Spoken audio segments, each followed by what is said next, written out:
Thank you very much, Danielle, for the, what would you call it, the prequel for this wonderful story that is going to evolve, and it's going to evolve across Africa and in different countries.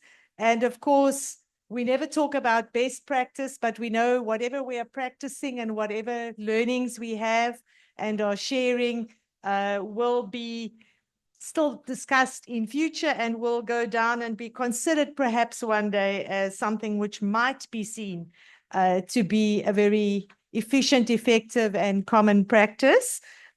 For now, as you know, this is like going to the movies. This is the up and coming attraction part where we give you a few sound bites and some key ideas and some thoughts around how these issues might impact and what some practical considerations are.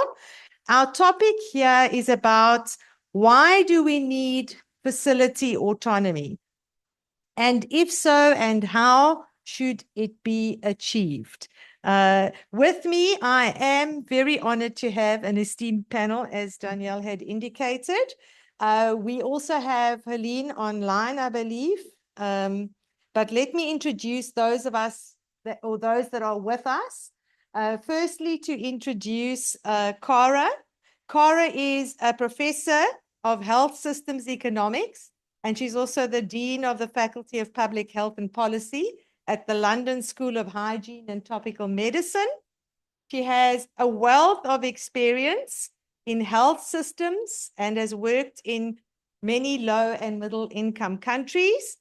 She has also chaired the recent Lancet Global Health Commission on financing primary health care, and we'll hear a little bit more about that.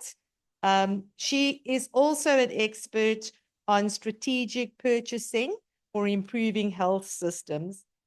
Then she is also the president of the International Health Economics Association and has many other accolades as well, where she is showing leadership in terms of international associations. I'm not going to list everything. Thank you very much, Cara. We are very honored to have you here and look forward to what you are going to say to us. Next to Cara, we have Agnes. Agnes is joining us as well from the Research for Development. She's the program director there. She leads work on strategic purchasing. Africa research, leads the work on the Strategic Purchasing Africa Resource Center. So we have lots of strategic purchasing capabilities here. She has a broad experience in strategic purchasing and provider payment across Africa. She is also a member of a number of national organizations, and we are very glad to have you present. Last but not least, for those of us that are physically present, is Dr. Ramputi of Mauritius. Here we have someone who is a specialist in the field of internal medicine and has done lots of country work. Dr. Ramputi is the Director of Health Services, responsible for primary health care and the medical hub here in Mauritius. He has also many accolades to his name, including being fully involved in the clinical and administrative management of the acute care surrounding the COVID pandemic. Interestingly for us, I think, again, I can't list everything, but he has more recently been involved in the decentralization of 12 specialist services in primary health care in order to decongest the work in the regional hospital. And then online, we have Helene. Good, thank you. I see we are crossing to you. She is a senior public finance expert at the World Health Organization. She leads on the work of the Montreux Collaborative, more specifically Her area of expertise is quite wide-ranging. Currently, she's working on health budget formulation and execution reforms. So more specifically about how to formulate good budgets and to execute accordingly. She also has many accolades and has worked across many, many countries in sub-Saharan Africa and also South Asia. Thank you very much. Happy that you can join us online. So we're a little bit regretful that you couldn't join us in person, but nonetheless, we are honored. Thank you very much. All right, I'm going to then, I think, jump straight into it, and we're going to ask Cara, please, if you can give us a quick presentation on the findings of your work. Thank you very much, Kay, and good morning, everybody. It's an enormous pleasure to be here. I was telling Kay and Danielle last week that before we published our Lancet report on financing primary healthcare, we had identified CABRI as a really, and the CABRI membership in particular, as a really great audience for these findings, largely because it brings together the Ministry of Finance perspective and the sectoral perspective. So that makes me triply happy to be here. So when they contacted me last month, I jumped at the opportunity to be here with you today. Where should I point towards? There we go. Okay, great. So, so I'm going to talk about financing primary healthcare, and I'm going to draw on. So there's not, these two screens are not. Oh, okay, they've caught up now. Okay, it's been translated for me. Merci beaucoup. On two publications. So the first is this Lancet Global Health Commission on financing primary healthcare. And the second is a new book that's just been published in the last few months on primary health care, and the chapter on health financing that was written with a different group. And let me just also acknowledge that one of the commissioners for the Lancet Global Health Commission, Committee Mtai, is here in the room. So he'll also be able to contribute to any discussion of our work. So first, just a little bit about PHC or primary healthcare, as Danielle flagged for me early on. So primary healthcare is the first point of contact that people have with the health system for both prevention and promotion services, but also for management of common health conditions. And as that first point of contact, it's also the platform for the delivery of many high priority and cost-effective services. Having a well-functioning primary healthcare service is a really important lever for being able to have a people-centered health service, a service that is really focused on the needs and health requirements of the population. And importantly, it's also the foundation for universal health coverage. If we think about our universal health coverage, those two sets of indicators, one is about service coverage, ensuring that people have access to high quality health services, but also that they have access to those services without causing financial burden. So it brings together both the coverage aspect and the financial protection aspect. And the financing arrangements around primary health care are both able to support the primary health care delivery model and also to drive changes in that model. So there's a wonderful kind of working relationship between financing and service delivery. And I will come back to that in a few minutes. Despite the importance of primary health care, in general, in health budgets and often in the eyes of our ministers and our populations, hospitals are seen as more important. So the political priority often tends to be on secondary care, and that's reflected in both political and professional pressures. And what that leads to is insufficient resources being allocated to primary health care. Those resources that are allocated don't reach the primary healthcare providers who are working at that front line of service delivery. And the funding that gets there is often inflexible, it's fragmented, and we'll explore that a little bit more, and it leads to inefficient choices.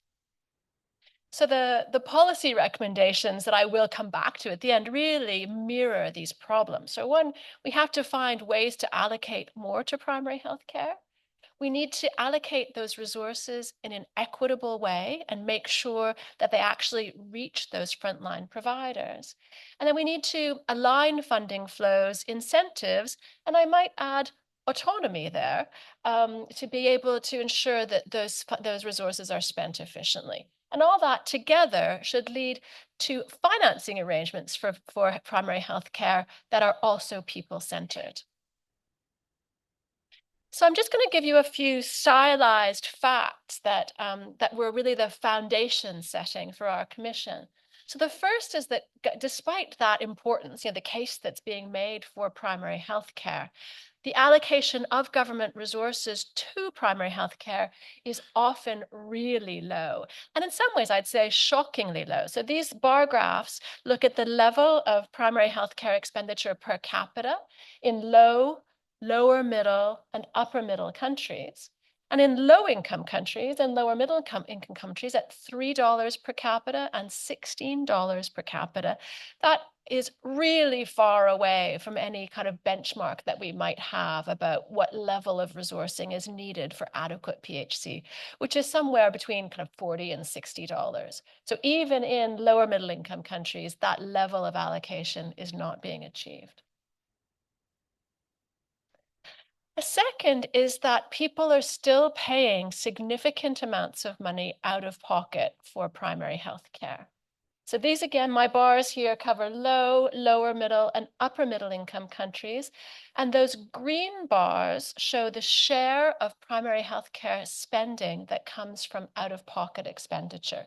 So, over half still, even in upper middle income countries, almost half of all primary health care expenditure is out of pocket, with all the consequences that has for the protection of households from the, or exposing households to the risks of out-of-pocket expenditure.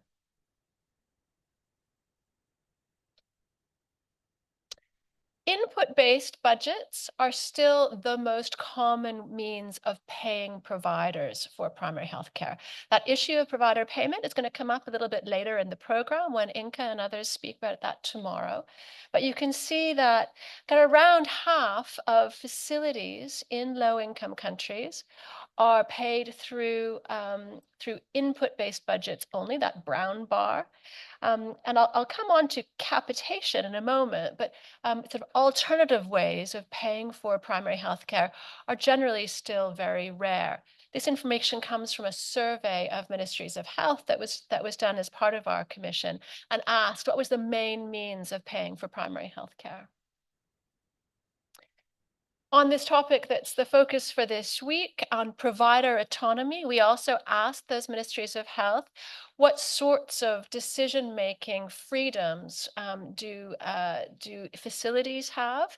And you can see that these providers have very limited autonomy on various aspects of provision, whether that's so the purple bars are the share that have some autonomy and in medicines procurement, in choosing which services to deliver, in hiring and firing staff, in having salary flexibility, in retaining funds over years, and in managing funds. Well less than half of countries reported that their facilities have some autonomy over these critical decisions.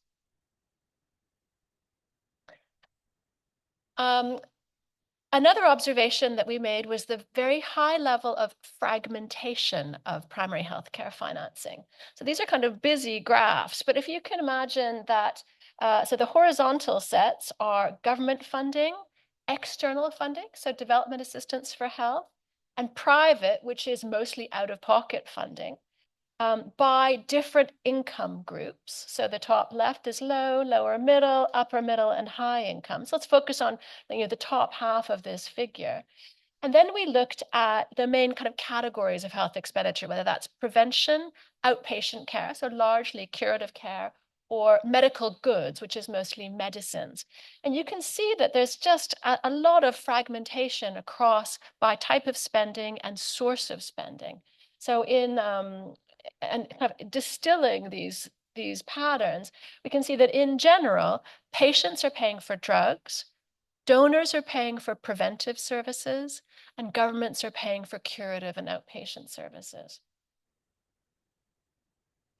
And finally, I think many of our countries are introducing new financing solutions. That might be community-based health insurance, it might be pay for performance, it might be any one of a type of health financing innovations.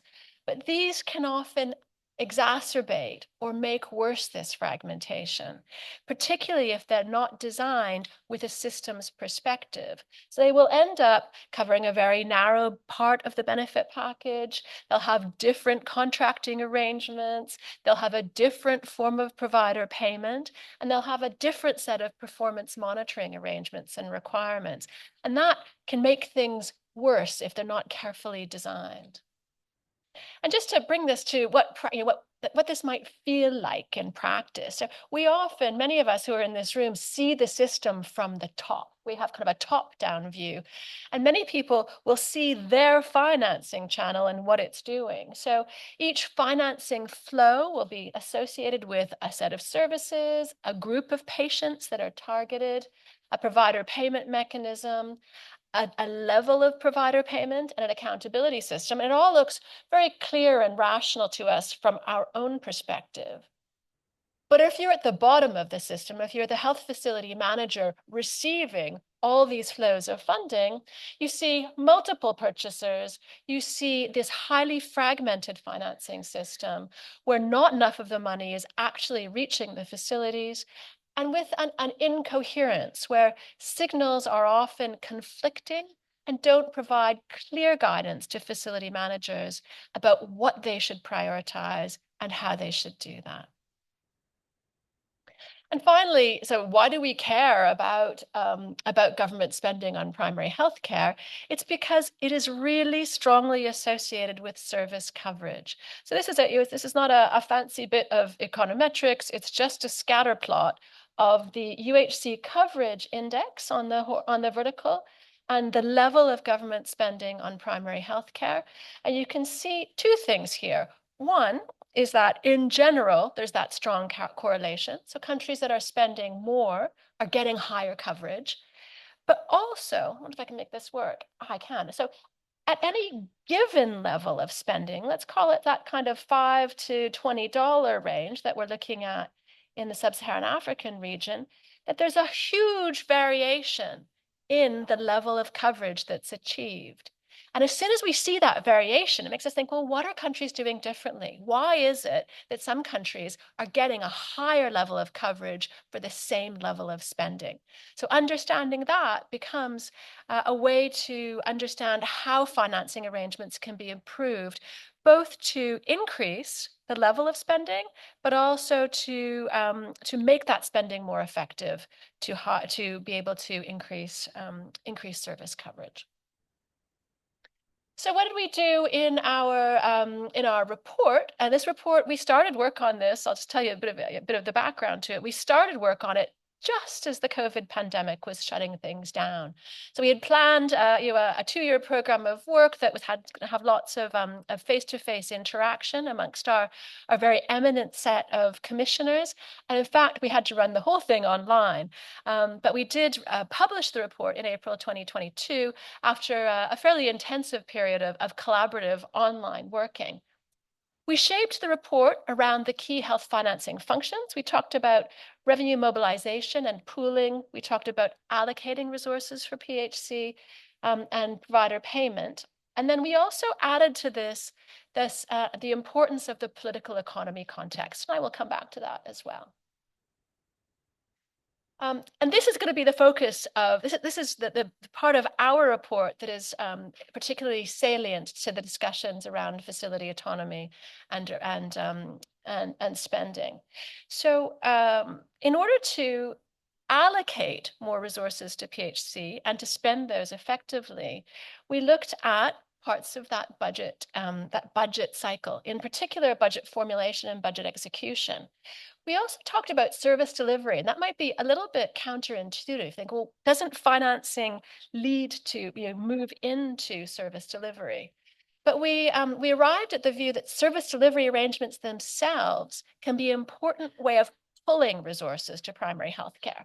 So there we talked about, so I'm going to start over there, that having the importance of having a clear operational definition of what do we really mean by primary healthcare, having clear norms or standards for delivering services, for having an effective and coherent gatekeeping system and a referral system, and also for having innovative service delivery models. And some of you may be exploring some of these service delivery models for primary healthcare, such as PHC networks or community health worker types of systems.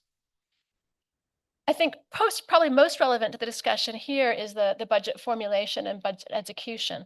So we explored different ways that the budget formulation process can prioritize primary health care, things like using program budgets, using budget rules, so requiring through budget rules authorities to budget a certain share of funds and direct it to primary health care.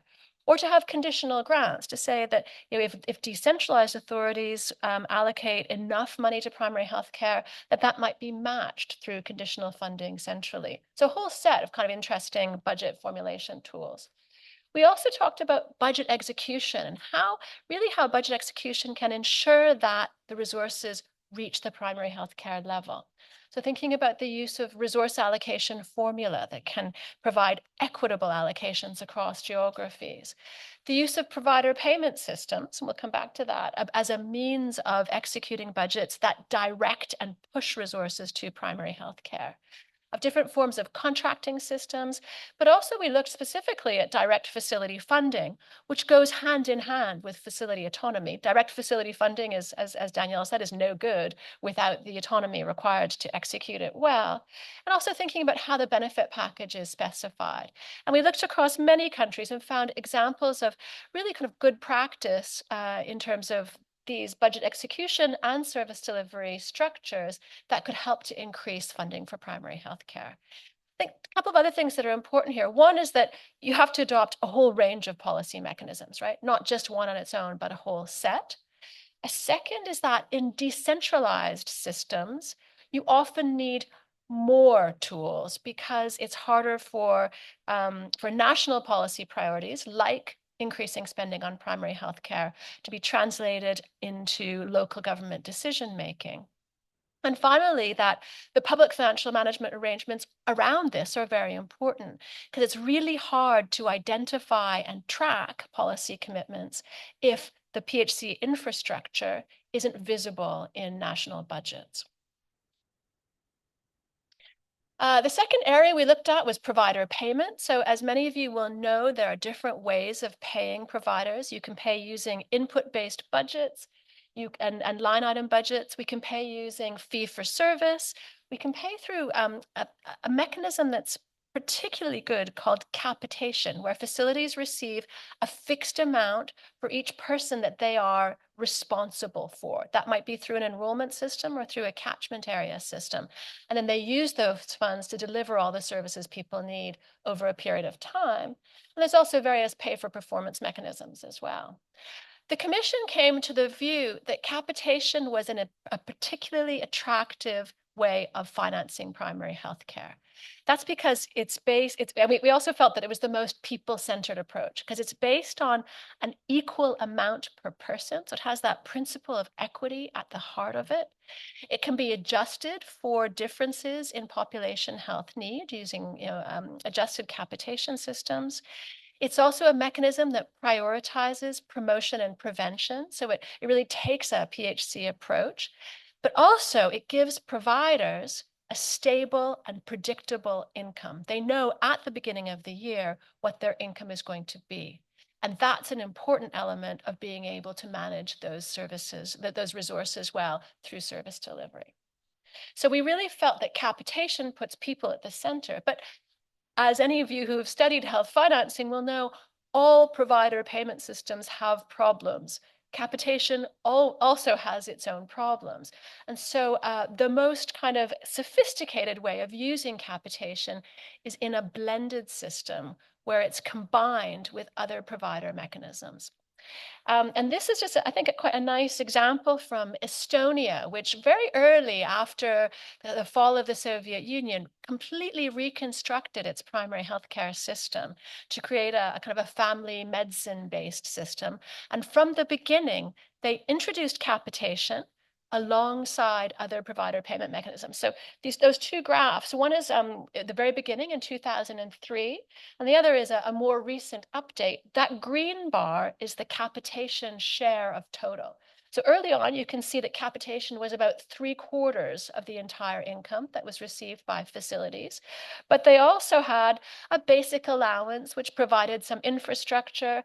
They had some fee for service to encourage the delivery of specific high priority services. And they had some other bonuses. Over time, that mix, that blend has become more complex and it's changed. So the capitation share has fallen, but it's still over 50%. So keeping capitation at the core is important. We also sketched out through the commission what a pathway towards a more strategic provider payment system might look like. So starting from a passive purchasing orientation, you heard a little bit about strategic purchasing already, where the incentives may be poorly aligned with high quality service delivery. So starting with, and then moving towards a more strategic and a more aligned system, and moving through a trajectory that might include the status quo, which could be a fee-for-service system or a budget-based system, moving to simple capitation, adjusting that over time using population-based data about health risks, and then moving towards a blended payment system that incorporates elements of pay performance or fee-for-service as a way of sharpening incentives for providers. And importantly, underneath here are the sorts of health system capabilities that are needed to support this change. So strong information systems, increasing purchaser capacity, providing autonomy and the capacity to use that autonomy well, and then the public financial management systems that will support the effective budgeting and budgeting processes and financial management processes. Just one brief point about fragmentation and alignment. So I highlighted early on that the fragmentation of financing systems, particularly for primary healthcare, is really damaging to the ability to deliver services efficiently and effectively. And that arises both from a kind of a resource allocation element and from a provider payment element. And aligning those fragmented funding flows is an important part of making better use of funds. So there's a few kind of some highlights here about policy guidance. One is that as new financing mechanisms are introduced, they should first do no harm. They shouldn't make things worse. So they shouldn't fragment further. They should be designed with a system vision overriding them. That they should be integrated gradually at the provider level and giving providers autonomy over the spending of those. And I think also that last point there around harmonizing function by function, a big bang of harmonizing all financing flows together is unrealistic in many places, unless there's a particular political moment.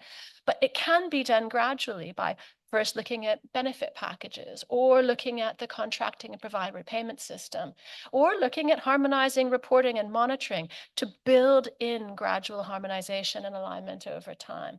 But of course, over the long run, the root causes need to be addressed.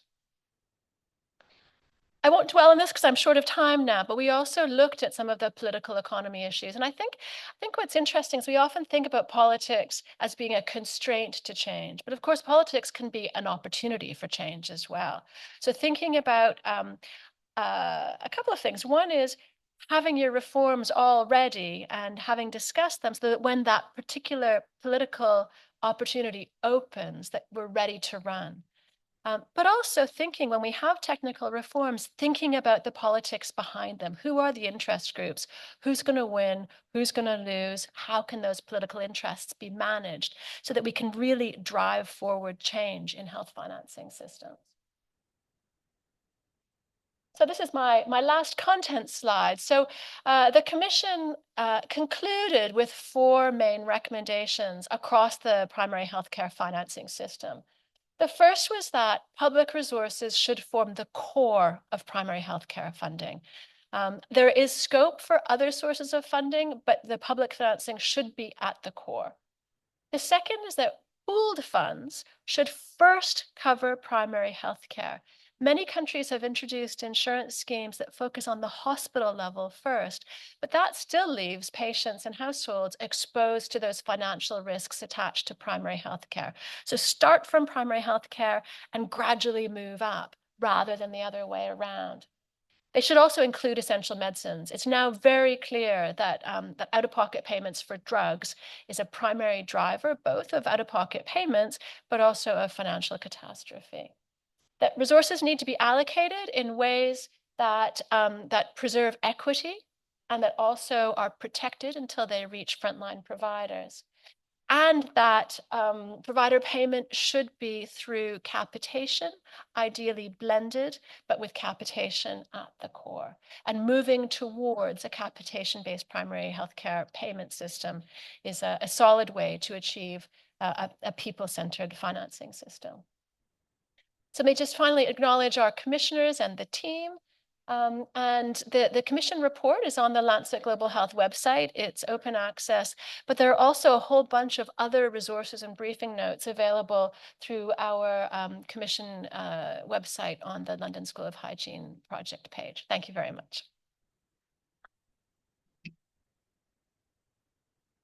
Tara.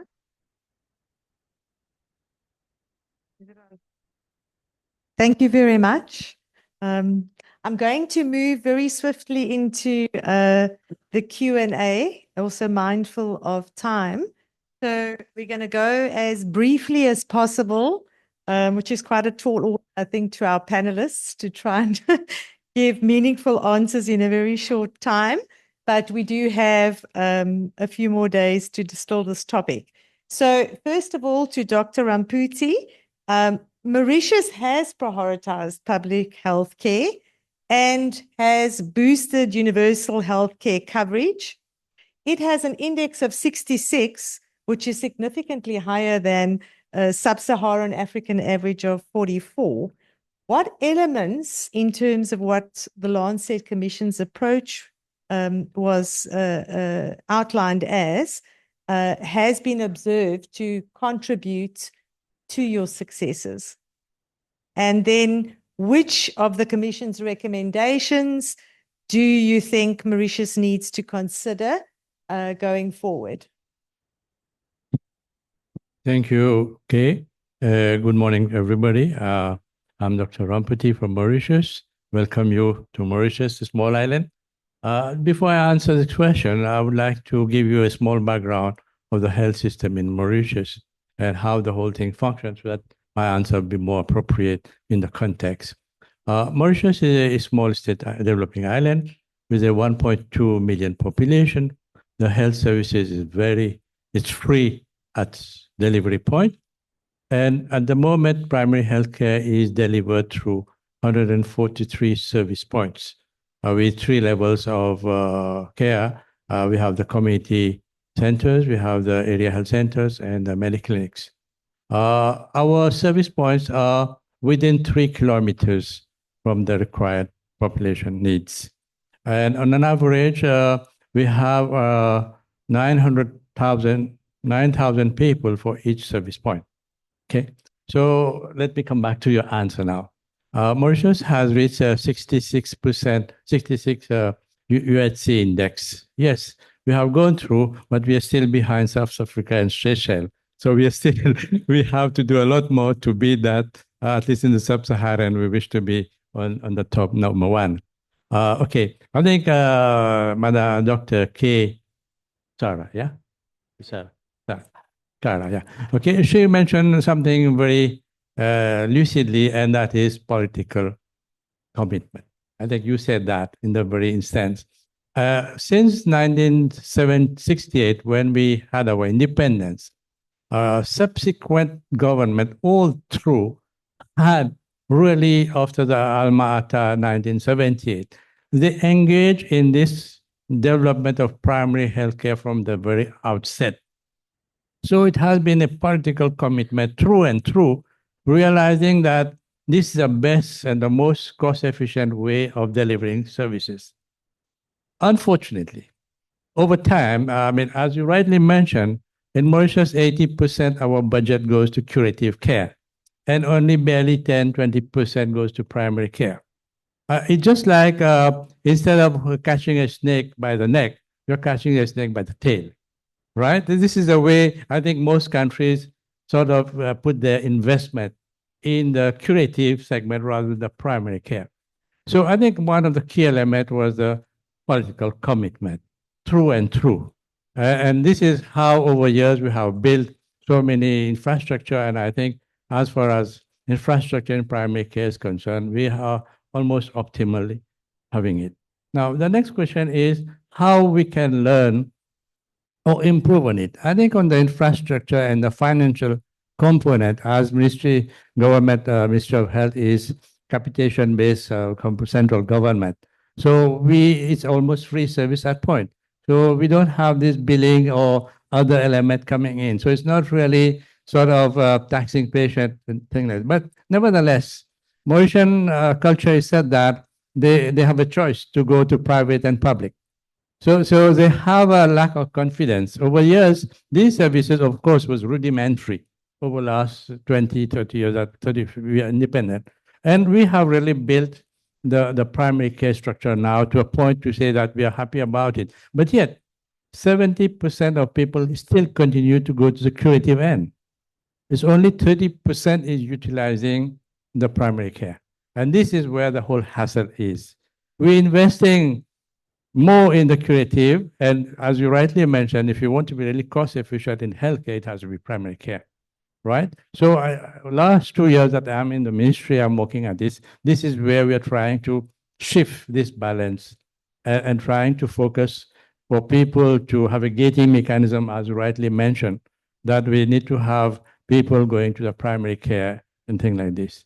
So at this moment, we are just in the very starting phase. Our main key point is how to drive this change. How do you get people who are so hospital-centric going to primary care? Has been extremely difficult. It has been a really challenging process. So that's why in the last 2 years, I think our debate for people to go to primary care was to think of a new way of doing things. And that's why we try to get specialists going into primary care. I think we'll be quite unique in that sense.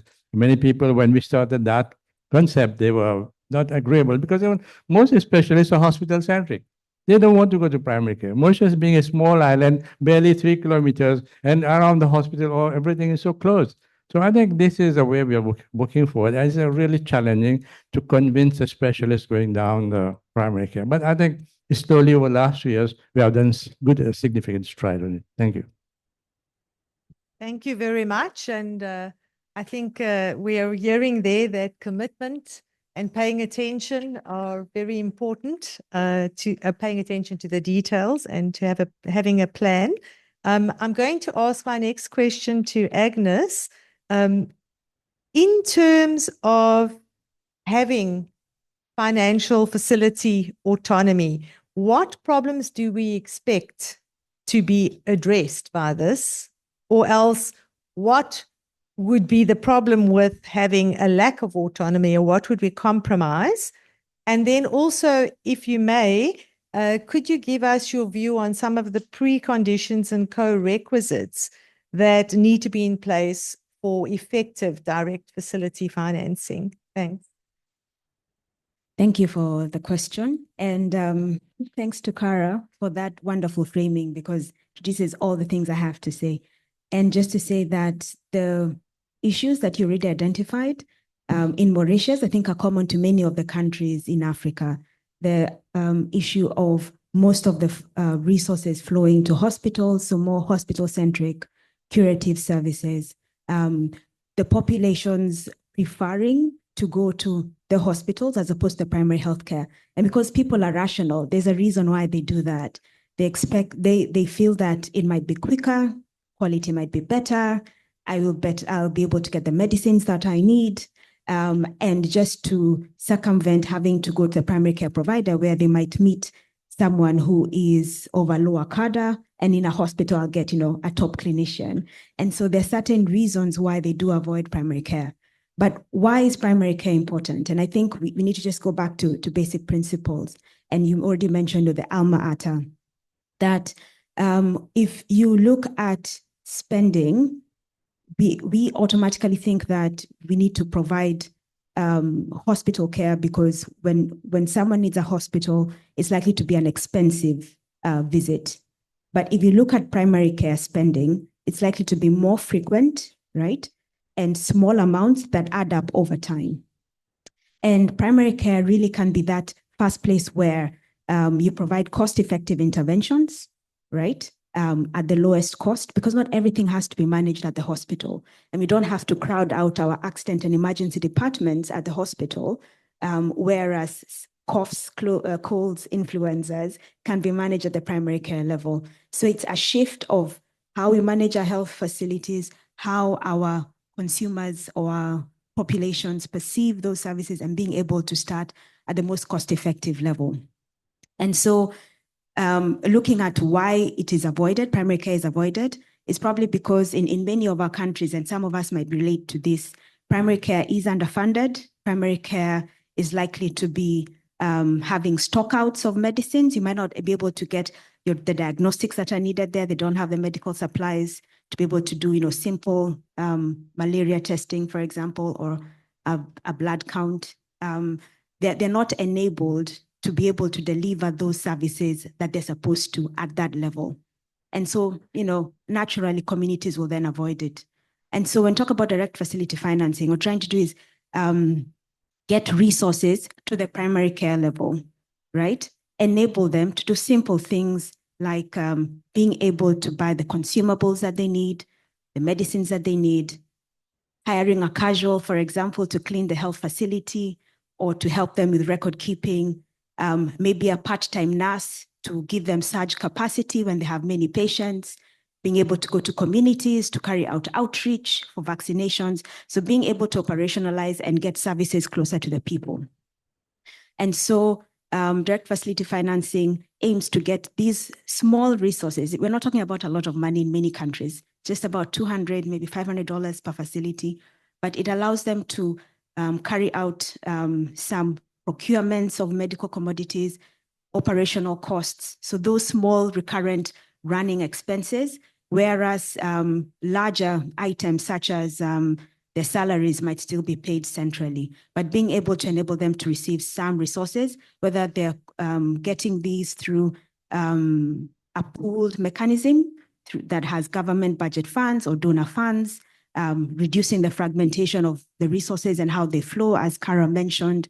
It could be insurance payments that they're receiving. It could be small out-of-pocket expenses, formal charges that they're collecting, but being able to manage that at the facility level and reduce the bottlenecks of, for example, approvals in using those funds. So that's what we're really trying to address and talk about facility autonomy. And because it was mentioned earlier that I work in purchasing, and why this is of interest in purchasing. So purchasing is how we transfer funds that have been collected and pooled to the healthcare provider.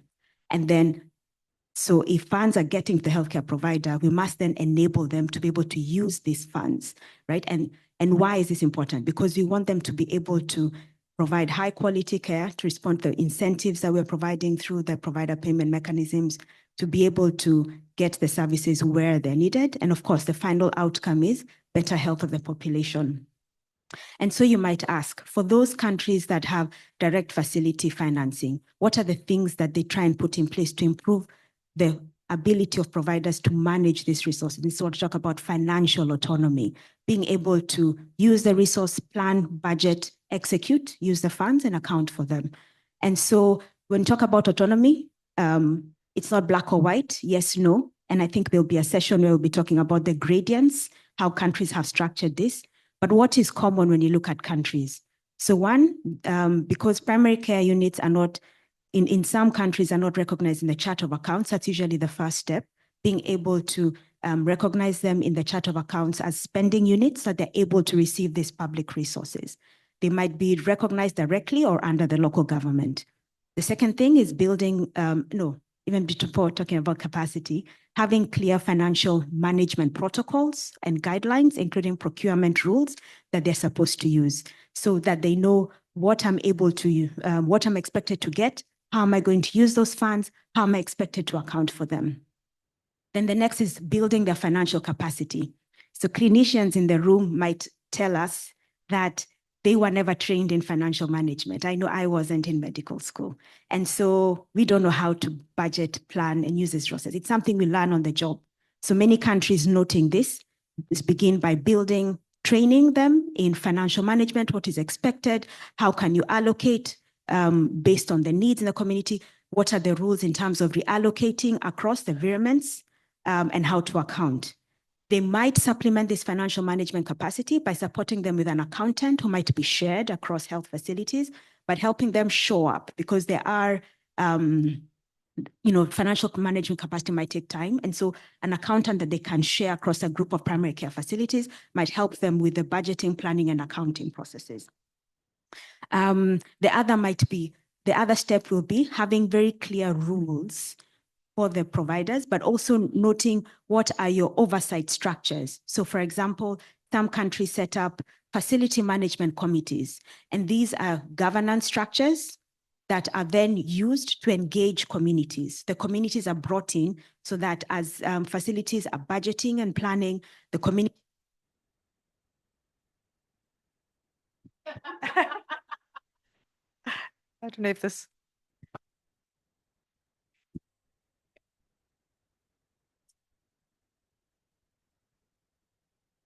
That one. Okay. All right, I'll try this. Yes. So the oversight structures and bringing in that community perspective in the budgeting and planning. And then the roles of the subnational level, whether this is the district in terms of approvals, are there thresholds above which the district should be able to approve, or is there a threshold below which the facility manager is able to procure or purchase certain items? And then the accountability structures. How do they account for these funds? Is it a paper-based information system? So generally, those are the things that are put in place. And then, what are the other system requirements that are needed? And an important one is if facilities are receiving funds into a bank account that they manage, then the banking infrastructure must be spread out well enough in the country so that facilities in remote areas are able to access their funds.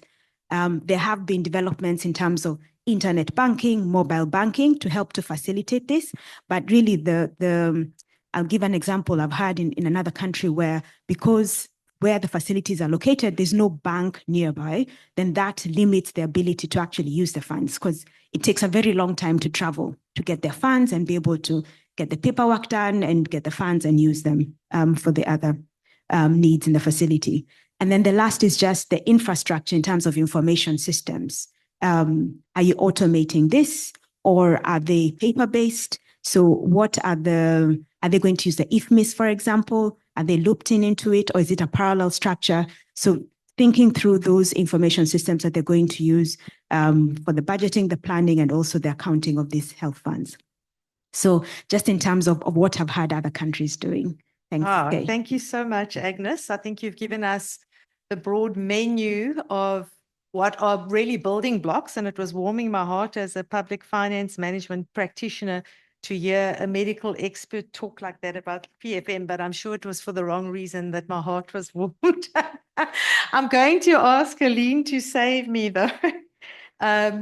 So we do know that there need to be building blocks of PFM, and that it needs to link very squarely, as you've said, Agnes, to service delivery and to ensuring that the facilities can do what they need to do. In what ways have PFM systems been observed to actually hinder financial autonomization?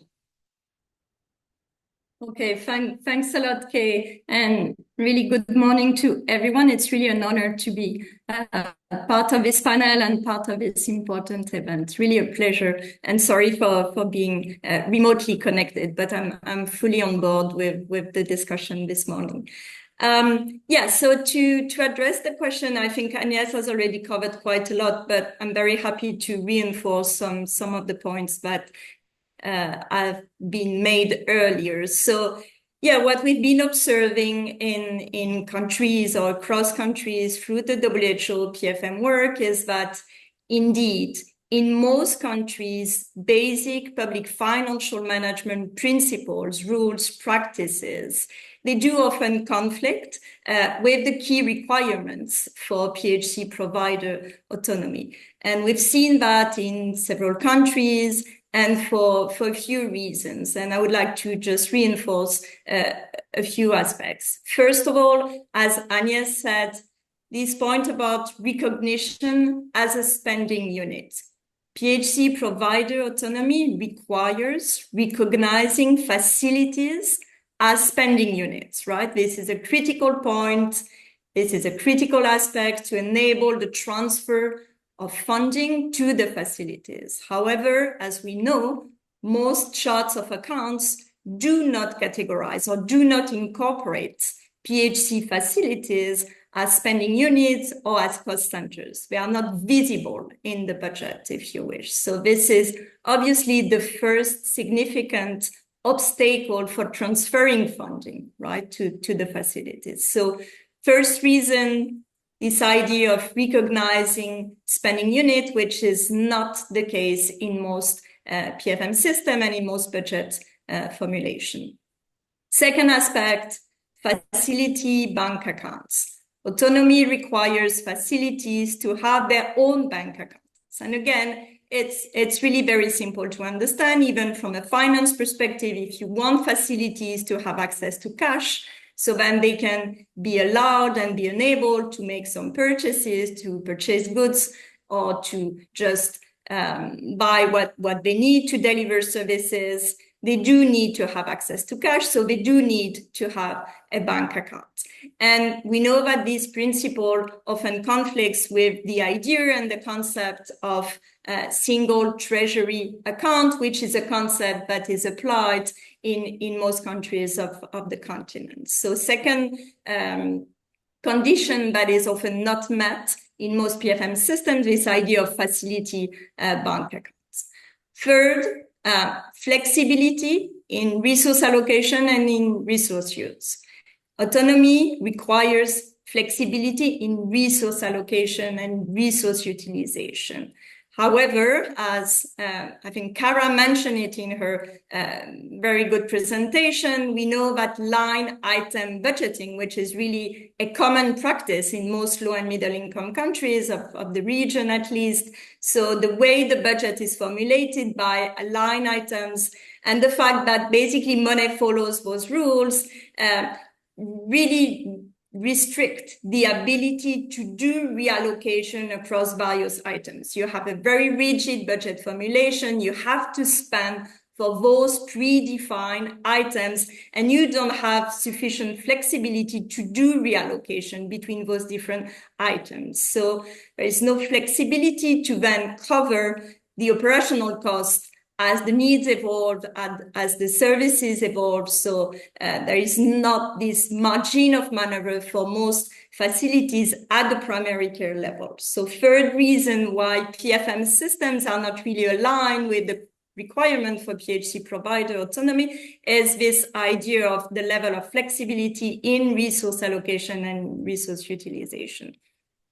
And last reason that I wanted to reiterate is related to robust financial reporting systems. Effective autonomy also requires to have an effective financial management reporting system. Unfortunately, as we know, FMIS, Financial Management Information System, in most countries, often they lack the granularity needed for provider-level spending reporting, right? Even in contexts where FMIS is implemented at the provider level or at the district level, I would say, they don't really provide the detailed reporting. They are not set up for that, actually. They don't provide the nitty-gritty details to be able really to manage and report for provider level spending. So for those four main reasons, recognition as a spending unit, facility bank accounts, flexibility in resource use, robust financial reporting systems. So for this main reason that we've been observing in countries is that most PFM systems are not really equipped. They are not really designed in a way that could actually provide sufficient level of financial flexibility and autonomy, as we say in this workshop, to PHC provider autonomy. I'll stop there, and I would be happy to elaborate a little bit further later on what can be done actually in countries to practically address some of those bottlenecks. Over to you. Certainly come back to you and take you up on your word to give us some more tips on how to unknot some of those potential issues. I'm going to ask a second round of questions. Dr. Ramputi, I'm going to ask you first. In your consideration, and I know you've kindly explained to us the Mauritian setup being quite different given the close proximity of the citizens really to the service centers, but whether you consider there to be any benefit in further exploring increasing financial or facility autonomy for public healthcare improvement in Mauritius itself, and also perhaps if you can give us shed some light for us on what you would like to learn from the other country experiences and other countries that are present at the event. Thank you. Yeah, thank you. Let me put things in the right perspective for Mauritius.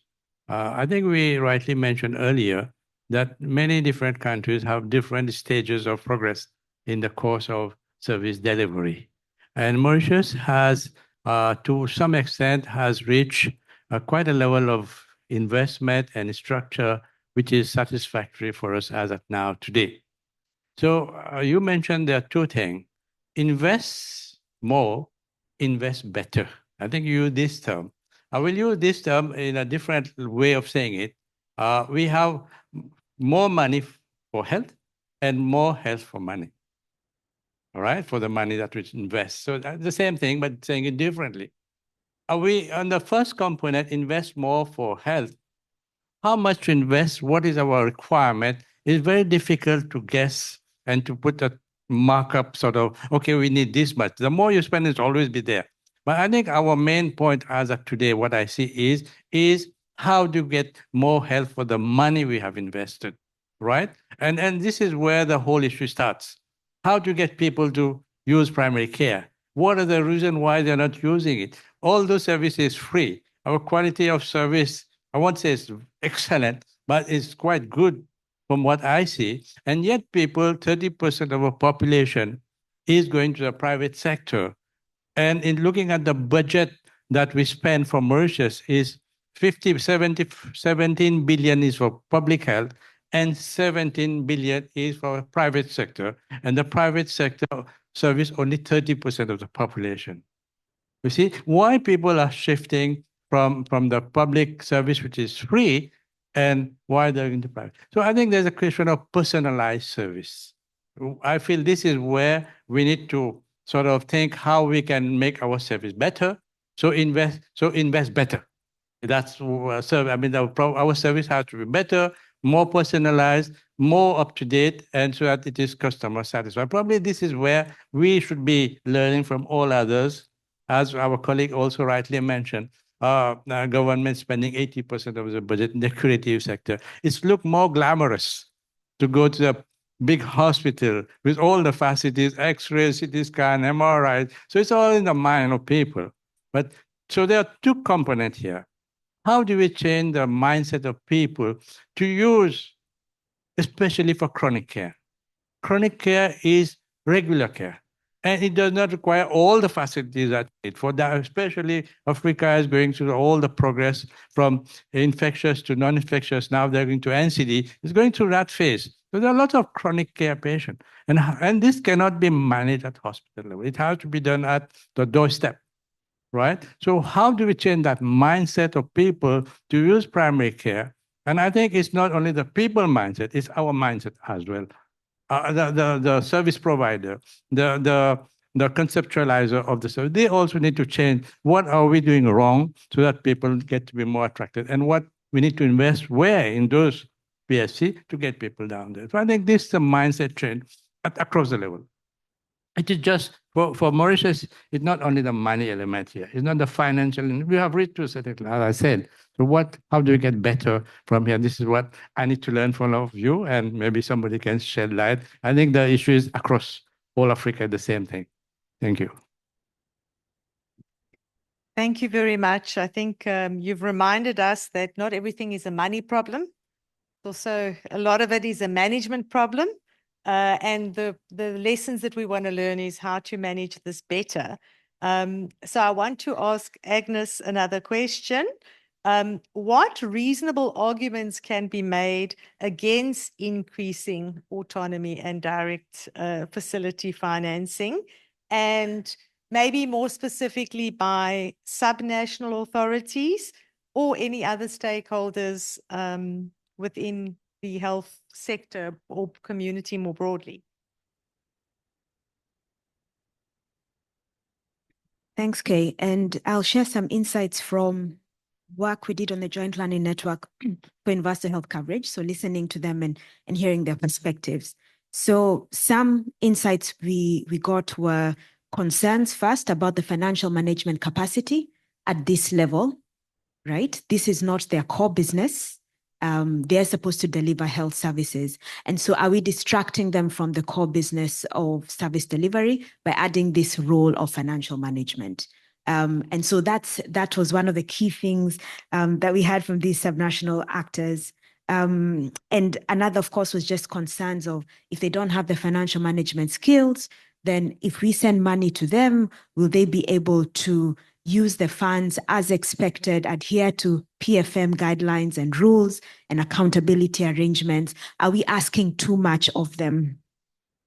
And of course, there's also something that is not said as loudly, and you read between the lines, that there are also power shifts.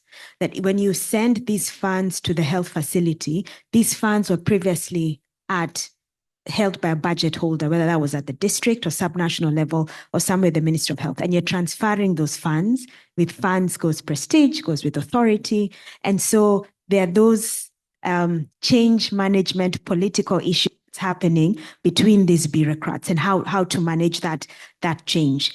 I would say, as I said, those are things that I heard and read between lines, but just hearing from and discussions we're going to have, that we can definitely resolve some of those, and there will be country experiences on how we can build the capacity to be able to manage those funds, how we can create better structures between the subnational and the facilities themselves so that we reduce that friction in terms of who's managing what and where the funds are flowing. So I'm not here trying to say that DFF is bad, but really just some of the perspectives that I've had speaking with these actors.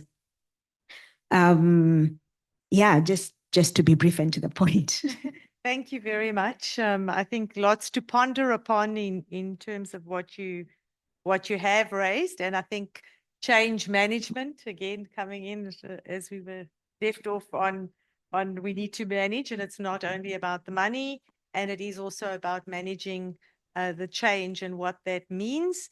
And of course, it's a difficult terrain because the PFM experts don't know much about health and medicine, and those who know lots about health and medicine feel that they don't know much about managing public finances. But somewhere in between, we've got to find some answers. And here I'm going to turn to Helene. We're going to give you the last bite at the cherry, as it were. If you can shed some light then, as you'd promised for us, on how countries can address some of these PFM bottlenecks responsibly in order to promote autonomy, but in a way that is improving the lives of all. Sure. So the way I would like to make the point and address this question is the following. So we know that several countries of the continent are actually considering very important PFM reforms. Currently, they are going through major changes in terms of the way they formulate the budget, the way they streamline budget execution protocols. So all those sets of reforms are likely to also increase, expand the level of PHC provider autonomy, and you will hear more about those reforms later in the workshop. But the point that I would like to make this morning is that increased flexibility, increased autonomy for PHC provider facilities can also be achieved without comprehensive or without full-fledged PFM reforms. What we've seen in some countries is that smaller incremental adjustments to PFM rules can actually also effectively enhance provider autonomy. So I would like in the next minutes just to briefly reflect on those country experiences, which are really an inspiration for me and which, in my view, can be a practical way forward for several countries of the continent, or at least be, I would say, maybe a starting point for this topic, and where they can really initiate some adjustments to their PFM system. So I would focus on 3 points. The first experiment that I found very relevant is in relation to the first point that I made earlier, so this idea of recognizing facilities in the chart of accounts. We know that this type of reform can take many years, and so what some countries have done, recognizing that it can take a lot of time, they have actually try and test the ability to send funding to facilities without officially recognizing them in the chart of accounts. So in that case, the facilities can receive budget transfers without being officially recognized as a spending unit or as a cost center. This has been done in Burundi for some years, and they have been doing that through district offices. So there is a transfer from the central level to the district office, and then there is a set of arrangements which then allow the facilities to access the cash that they need. So obviously, it's an interim measure, it's a temporary measure, some would say, that's for sure, but I think they have been smart in trying to work in an agile way through their PFM rules and system and processes to find a way to provide the necessary flexibility, and in that case, the access to funding to PHC facilities. So in my view, it's something that could also be considered in other countries, considering the various arrangements and rules that are in place in those countries. But I think there is potentially a space to explore these funding transfer without necessarily going into a major change in the chart of accounts. Second point, which was also mentioned briefly by Agnès, is about banking solutions. We know that in most settings, or in several settings of this region, we don't have facility level bank accounts. It's not feasible, it's not aligned with the existing banking system. And I said earlier, look, this is a requirement. So what can we do? So here I've been inspired by what Burkina Faso is actually trying or testing these days. So Burkina Faso has actually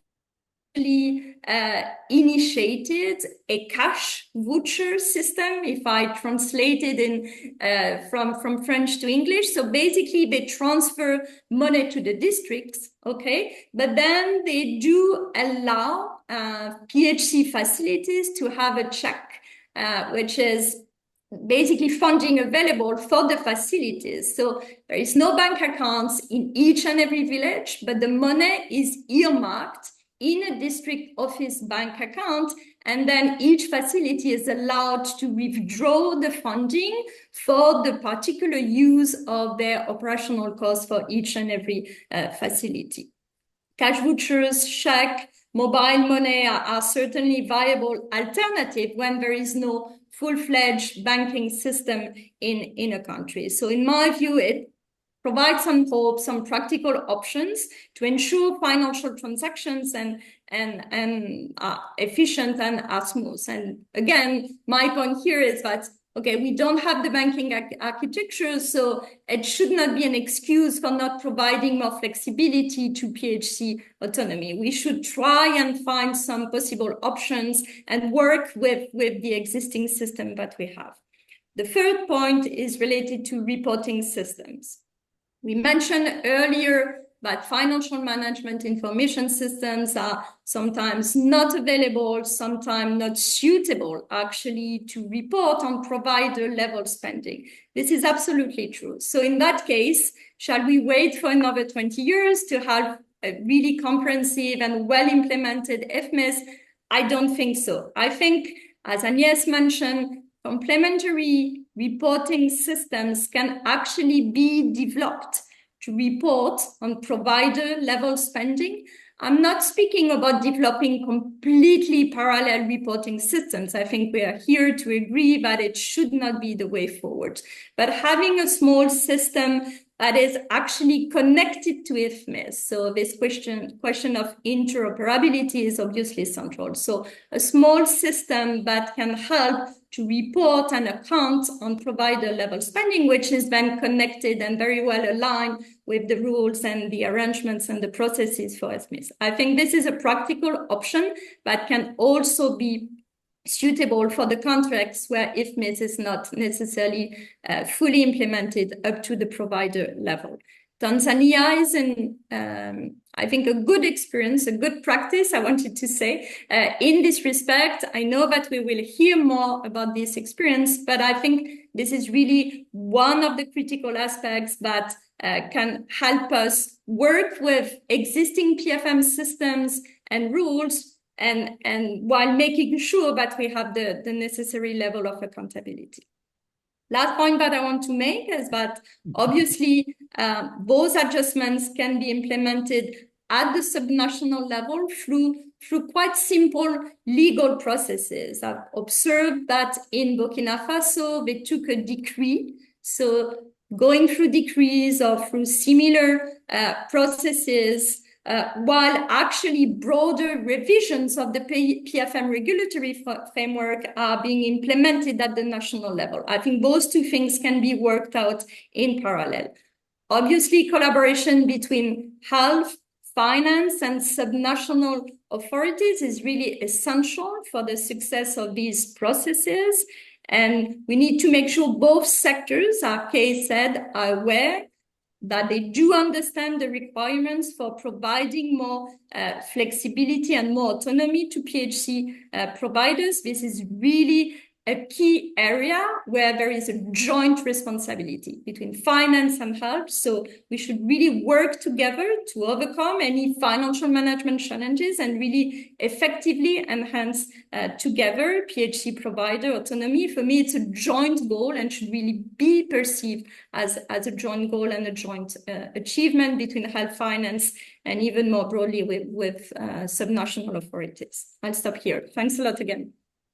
Thank you very much, Aline, and thank you very much for that reminder right at the end there about how important it is to work together, be on the same page, and be working together towards the end point. I think it's something that, especially within governments, can often go awry, given that everyone goes back to their day job and everyone has an area of specialization. But I suppose the other important point to note is also that the PFM systems or the public finance management systems in any case need to evolve over time. Some of the problems that we might be perceiving could be an obstacle in terms of autonomization may need to be addressed just generally within a public finance management and IFMIS system anyway. So there certainly is lots of mileage to be made from working together. I'm going to open briefly for questions from the floor. You can please introduce yourself, and then if you have the question addressed to someone specific, you can indicate. Otherwise, we'll decide amongst the panel how we'll address the question. Okay. Just I wanted to add to what I said earlier, the flow of funds in Mauritius. I don't really we have any major fund flow from the Ministry of Finance to the Ministry of Health. Our colleague mentioned, how do you make sure that fund really go to PHC? In our case, and I'm sure many countries do that, that is already itemized at the very outset when the budget is programmed. So for curative care, we have, say, 30% of the budget goes there and primary care goes 20%, something. So it's already itemized at the very outset when we have the program-based budgeting exercise. And in Mauritius, because it's a small country, the flow of fund will come from the Ministry of Finance to the Ministry of Health, from Ministry of Health. Of course, the big chunk is managed there, the centralized system. And we have a budget allotment to the regional hospital where the directors can spend 500,000 rupees in one go expenditure. So they're authorized. So it's quite flow. And then at the primary at sea level, because we're a small country, we really don't have much of a hitch of autonomization and fund flow from the regional hospital to the primary healthcare in Mauritius, at least for time being. So we are quite good in that sense. But I said the other areas we need to explore how we can make people use that primary healthcare. So having said what we have been discussing, we may have the best primary healthcare, but people don't go there. You see, we can invest and put as much autonomization and as much effectiveness, but people don't go there. So we're still at the point zero. So I think we need to really look at the other spectrum, although we can, investment is important, but it's not it's not everything in that process. Thank you. Thank you very much. Even more to think about, the citizens' view on what health services should be. But before we go there, and there is lots to discuss over the coming days, I would just like to see if there are any questions from the floor. And I'm sure I can ask Danielle and others to assist with a roving mic. Thank you.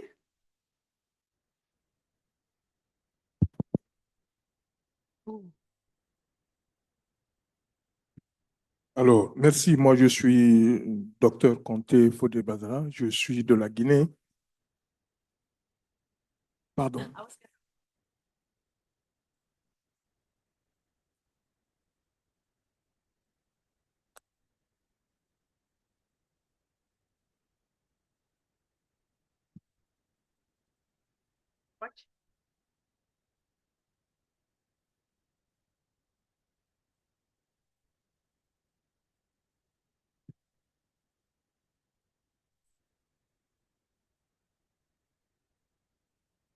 Sorry about that.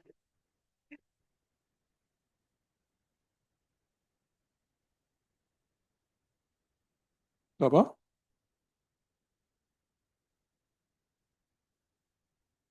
On peut?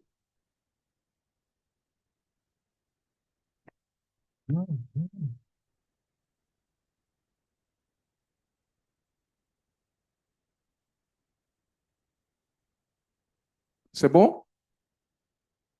Alors, je voudrais me présenter. Moi, je suis Dr Conté Fodé-Badra. Je viens de la Guinée, l'Afrique de l'Ouest. Je suis le directeur national adjoint des établissements hospitaliers publics et privés en Guinée. Je commencerai par la dernière intervention, celle de la dame de l'OMS, vous qui avez cité les étapes de la construction de l'autonomie. Merci de prendre l'exemple sur le Burkina Faso, mais je voudrais vous affirmer ici que les pays de l'Afrique de l'Ouest, la Côte d'Ivoire, la Guinée et certains d'autres pays, on a une grande expérience dans l'autonomisation des services de santé. Je voudrais voir si les réalités sont les mêmes et quelle est votre réaction. Vous parlez de transfert de fonds comme première étape. Dans nos pays, ce transfert de fonds pour les soins de santé primaire est assuré à travers l'allocation pour le financement des médicaments, pour que ces centres de santé l'utilisent, frappés d'un certain coefficient pour pouvoir mieux améliorer l'autonomie, enfin, la qualité des soins. La deuxième étape, l'établissement avec ses propres comptes depuis les soins de santé primaires. Après Alamata, dans les pays de l'Afrique de l'Ouest en général, tous les centres de santé, en tout cas en Guinée, ont un compte bancaire fonctionnel sur lequel compte il faut transférer les fonds. Vous parlez de flexibilité, l'allocation des ressources. Ça aussi, c'est respecté dans nos principes de gestion. Dans ces pays, les principes de gestion financière des établissements ont été rédigés, ne serait-ce que peut-être prendre connaissance de ces principes. Ces principes nous enseignent que si on vous alloue des ressources, s'il faut déplacer une ligne vers une autre, il faut que les autorités soient informées, que ce soit l'autorité sanitaire, ça peut être le maire, ça peut être le système de santé. S'il n'est pas informé, c'est considéré comme un détournement. Donc, pour nous aussi, cette étape aussi existe. Là où on se pose la question, et ça je vous reviens, c'est le rapport financier efficace. Ça, nous ne nous posons pas de questions parce que nos services, c'est maintenant en 2023-2024 que nous pensons à la digitalisation. Je pense que la Côte d'Ivoire avait commencé déjà. Ce problème de rapport financier pose problème. Donc, on pense à la digitalisation. Est-ce que pensez-vous que ces étapes suffisent pour parler efficacement de l'autonomie? Est-ce que vous ne pensez pas que l'agent de santé qui n'est pas à l'abri des besoins n'est pas aussi une étape importante pour qu'on pense à l'autonomie? Parce que si un médecin n'est pas à l'abri de besoins, ne pensez pas trop à la bonne gestion. Ne pensez-vous pas, comme dans certains pays européens, américains, renforcer cette décentralisation des ressources, bien sûr, parce que dans nos États, pour recruter le personnel de santé, il faut passer par le ministère de la fonction publique. On a beau se battre, je ne sais pas comment ça se passe en Côte d'Ivoire, mais ils disent que c'est leur dada, c'est leur prérogative, c'est à eux de recruter, sauf que nous sommes toujours frappés d'une mauvaise distribution quantitative et qualitative des ressources. Donc, ça, c'était la question. Donc, notre rêve, c'est la digitalisation. Quand on l'a commencé dans certaines structures, on ne l'a pas trop intégré dans les centres de santé, mais dans les hôpitaux. Je prends un exemple d'un hôpital à Koursa. Nous avons, en introduisant la digitalisation, nous avons multiplié les ressources par 10. Ça veut dire que si chaque mois, l'hôpital n'avait que recette comme 5 millions, ça a été multiplié par 10 comme recette. Aujourd'hui, le directeur de cet hôpital peut rester à Conakry. À travers la digitalisation, il sait combien de patients il a reçus aux urgences, combien ont payé, combien n'a pas payé, et il peut poser la question à qui de droit, pourquoi cette personne n'a pas payé la digitalisation. Donc, cette question vous revient et nous voulons avoir des éclaircissements. Je reviens aux panélistes. Les panélistes ont affirmé sur... merci d'ailleurs d'avoir nous présenter cette publication sur le Lancet, qui est une revue très importante pour nous, avec son facteur d'impact très élevé. Mais vous dites que les ressources n'arrivent pas aux prestataires. Non. Je ne sais pas si la réalité reste les mêmes dans tous les pays africains où vous avez recensé les données pour cette étude. Nous en Afrique, en Guinée, les ressources arrivent. Hein? C'est la gestion et l'utilisation de ces ressources. Les ressources sont basses. Non. Nos pays ont beaucoup de ressources. C'est qu'elles sont mal exploitées ou mal utilisées. Est-ce que vous ne pensez pas que dans le financement de la santé, en plus de la mise en commun ou de l'allocation des ressources pour que la santé soit bien financée, on ne peut pas ajouter à ce schéma, par exemple, la volonté politique, plus au-dessus, parce qu'il y a une influence sur ce financement. Est-ce qu'on ne peut pas ajouter plus bas de ce financement après l'utilisation des ressources, la bonne supervision, les évaluations et les audits sur ce système de santé?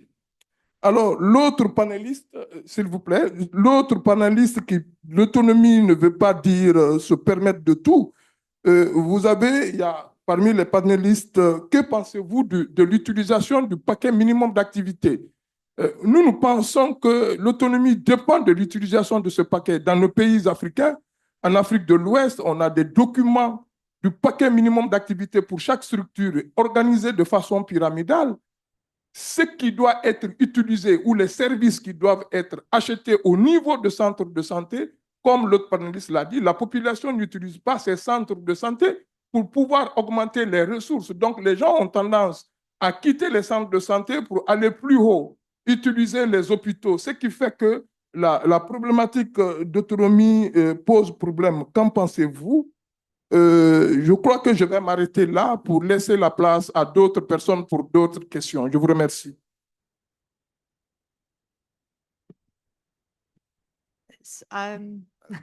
Sorry to intervene. I'm just mindful of time. So I see there are 2 hands already, and I wanted to indicate that I'm only going to have time for 1 question, but maybe I'll allow 2. And please just, I'm going to allow you 2. Just give me a minute. And then please, just for everyone else, please park your question. We will have lots of time together. Luckily, it's just the beginning of our event. So please do catch people during the tea break. Please proceed with your questions. Merci beaucoup. Moi, je vais être très bref. Je suis Dr Labo Gwali David, sous-directeur du budget de la comptabilité au ministère de la Santé, l'hygiène publique et la couverture maladie universelle, Côte d'Ivoire. Je suis anthroposociologue, chercheur à l'université Alassane Ouattara de Baké. Ma question, c'est une question simple. Peut-on parler d'autonomie des établissements sanitaires sans l'apport de l'État? Point. Je m'adresse à vous. Peut-on parler de l'autonomie des structures sanitaires sans l'appui de l'État? Nous savons que nous ne sommes pas dans l'économie de marché, les pays à l'économie de marché bien établis. Nous sommes en Afrique. Merci beaucoup.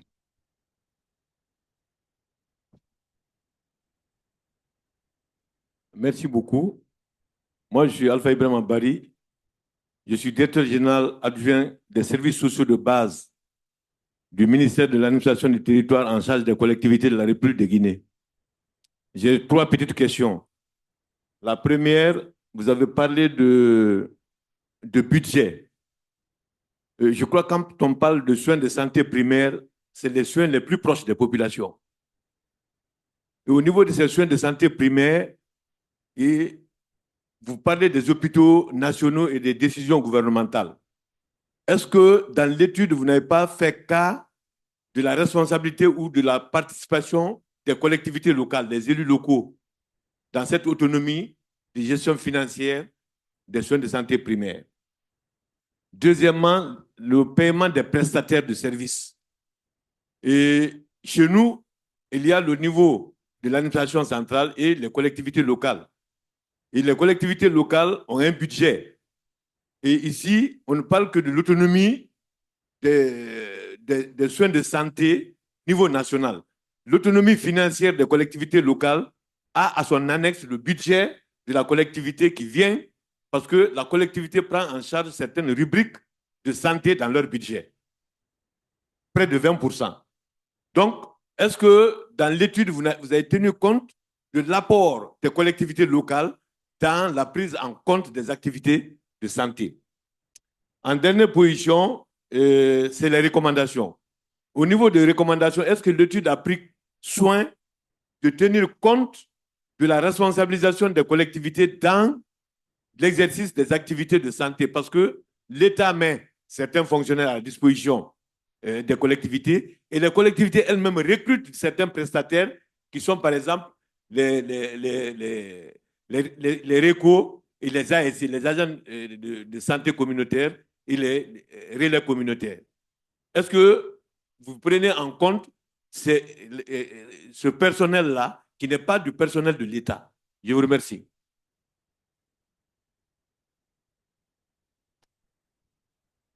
Thank you. Thank you very much. I am now going to call on our ability to work together, given that I'm sure that I've not got the best understanding in English of the questions, and I think some of the panelists have. I'll also just require your guidance, panelists. I think perhaps what I could glean from the important point raised the last speaker is in terms of whether or not, in terms of the Lancet study and other studies, you focused on local government as the authority and the local community facility as opposed to regional, the regional level. I think the first speaker spoke about many things, but I thought what was important that was raised was the issue of badly managed resources. So I think that's perhaps an area there to answer to.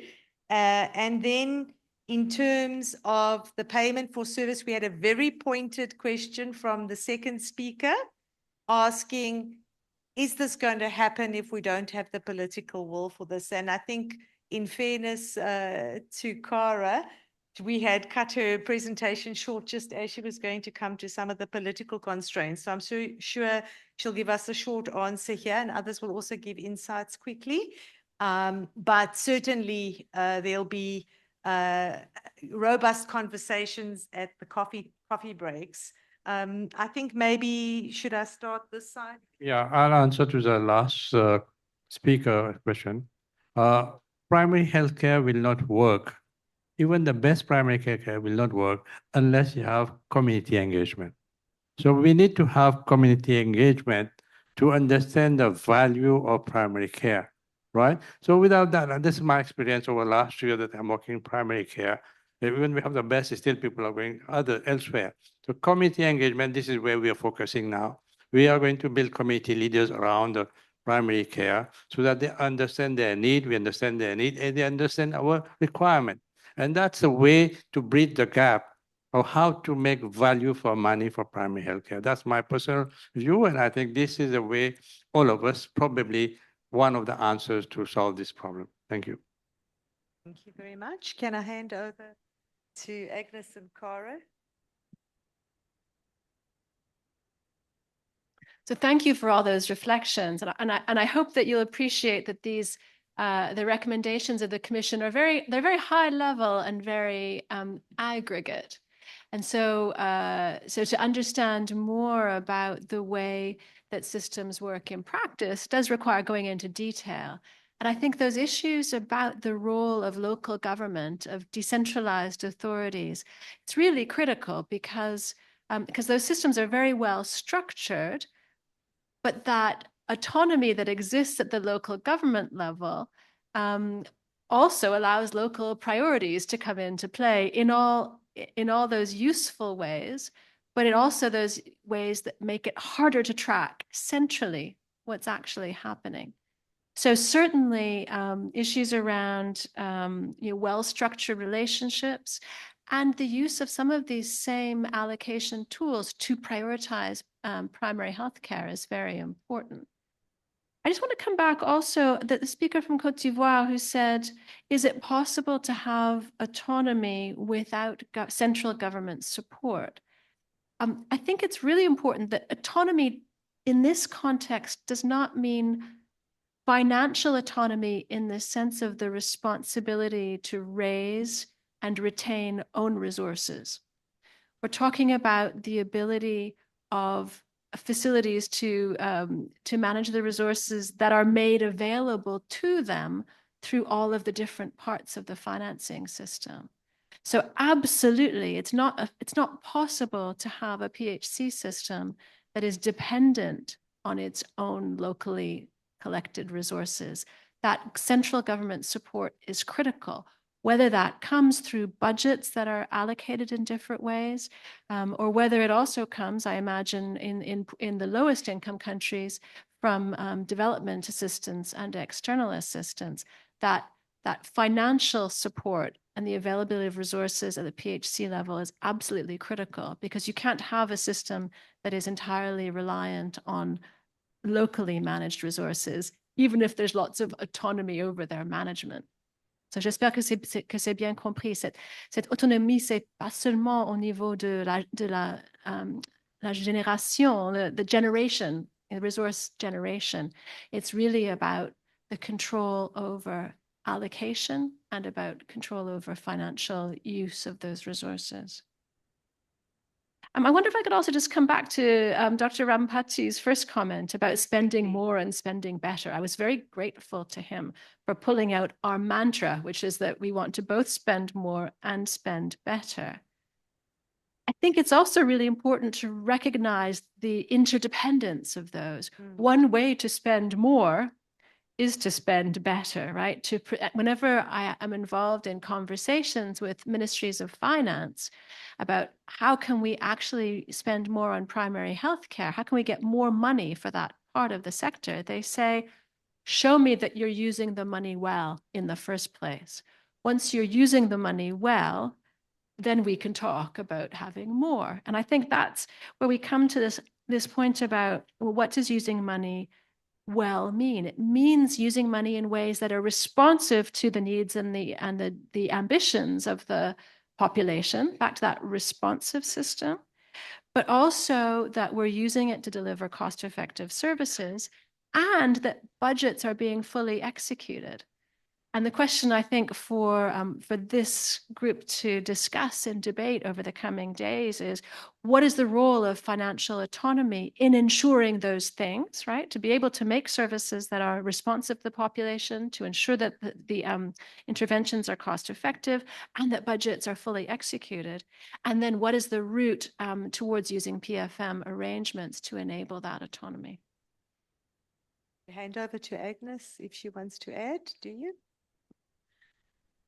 Just to highlight that when we've had these conversations, I think a lot of them have been with Ministry of Health, and then we're bringing in Ministry of Finance, but a constituency that has been left behind is local government. And so I think one of the unique things about this meeting is bringing on those who might have direct responsibility, particularly in decentralized or devolved countries where local government has a supervisory and oversight role and also receives funding for primary healthcare services.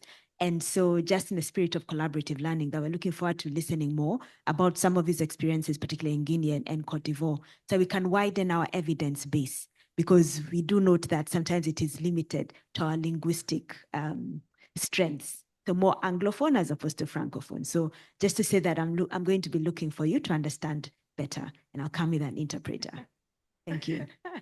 Thank you very much. We already have commitment for conversation.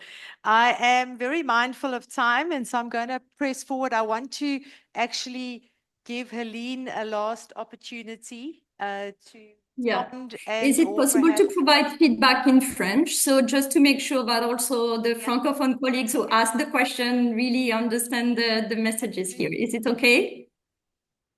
Okay. Donc, je voudrais déjà réagir sur la première question et réflexion qui a été donnée par le monsieur de la Guinée et reconnaître bien avec vous qu'effectivement, en Afrique de l'Ouest, il y a effectivement cette tradition en fait, de fournir une plus grande autonomie aux centres de santé. Je suis complètement d'accord avec vous et je crois que dans cet atelier, on pourra apprendre plus en fait de l'expérience des pays d'Afrique de l'Ouest parce que effectivement, c'est inspiré, on peut le dire, de l'initiative de Bamako qui, parmi différents principes qui ont été adoptés il y a désormais 3 ou 4 décennies, mais un des principes de l'initiative de Bamako, c'était effectivement de donner les clés aux centres de santé en termes de gestion financière. Donc effectivement, cette initiative a inspiré la Côte d'Ivoire, le Mali, le Niger, le Burkina Faso, le Sénégal, où on a vu effectivement des centres de santé qui sont gérés localement et les responsables des centres de santé ont vraiment les clés pour cette gestion financière. Donc, tout à fait d'accord avec vous. Le point que je souhaite faire, par contre, je pense que ce qui a moins bien fonctionné dans cette partie-là de la région, c'est que les allocations budgétaires à ces centres de santé ont été, au fil du temps, de plus en plus réduites.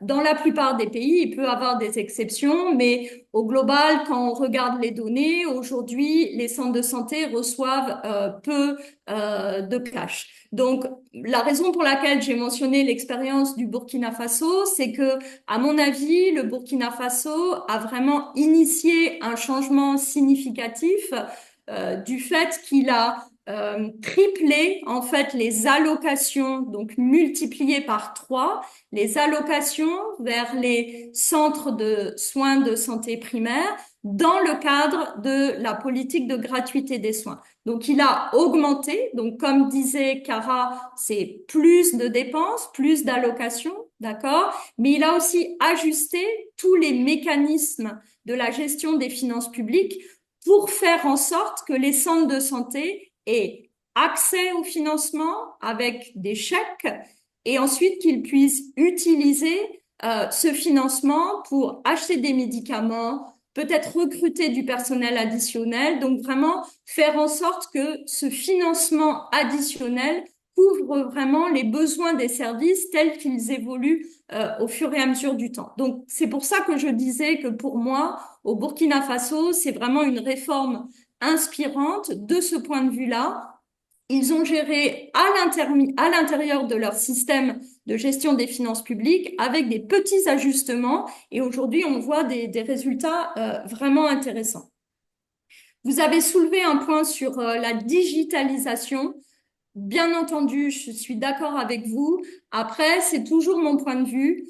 Dans certains centres de santé, on n'a pas d'électricité, d'accord? Donc, je ne crois pas qu'il faille attendre encore 10 ans, encore 20 ans pour attendre en fait d'avoir l'ensemble des infrastructures. Si aujourd'hui, on peut mettre en place un système de reporting qui marche, même sans la digitalisation, il faut déjà y aller, d'accord? Et bien entendu, la digitalisation va venir, ça va nous aider, mais c'est comme le système bancaire. Je ne pense pas qu'il faille attendre aujourd'hui 10 ans de plus pour donner plus de flexibilité aux formations sanitaires. Dernier point que vous avez soulevé, cette question cruciale de la décentralisation de la gestion des ressources humaines. D'accord avec vous, c'est une réforme complexe, mais petit à petit, c'est probablement un horizon qu'il faut donner aux collectivités locales pour petit à petit qu'on décentralise effectivement toute cette question des ressources humaines en santé. Le Maroc, qui est sur le continent, vient d'adopter cette même réforme il y a quelques mois. Donc, c'est une réforme majeure et effectivement, qui est un horizon, je pense, à considérer aussi pour les autres pays du continent. Je voulais finir par un dernier point en français, c'est reprendre à peu près les mots de Cara sur la question de l'autonomie et la relation à l'État. J'avais aussi noté ce point par rapport à la question de la personne de la Côte d'Ivoire. Quand on parle d'autonomisation, je pense qu'il y a peut-être un problème de traduction. On n'entend pas du tout que les centres de santé vont sortir en fait du système public, d'accord? Donc ce terme d'autonomisation, peut-être c'est pas le bon terme. Ce qu'on entend et qu'on a envie de discuter, je crois, dans ce workshop, c'est en fait de donner plus de marge de manœuvre, donc plus de flexibilité pour mieux utiliser les ressources par les formations sanitaires. On n'entend pas du tout qu'elles deviennent indépendantes du système de santé ou du système public. D'accord? Donc, je voulais vraiment clarifier ça. Je crois que c'est un important point de départ. Donc, bien entendu, on doit faire avec l'État à tous les niveaux, du niveau central jusqu'au plus bas niveau, plus faible niveau. On parle de transfert budgétaire. On ne peut pas fonctionner sans. Donc, on parle plus de flexibilité financière que d'autonomisation par rapport à un système public. Okay, je voulais vraiment clarifier ce point parce que je pense qu'il ne faut pas qu'il y ait de malentendus dès le démarrage de l'atelier. Merci encore pour toutes les questions et je vais continuer d'être en ligne avec vous et je serai ravie de revenir plus tard dans les discussions de l'atelier.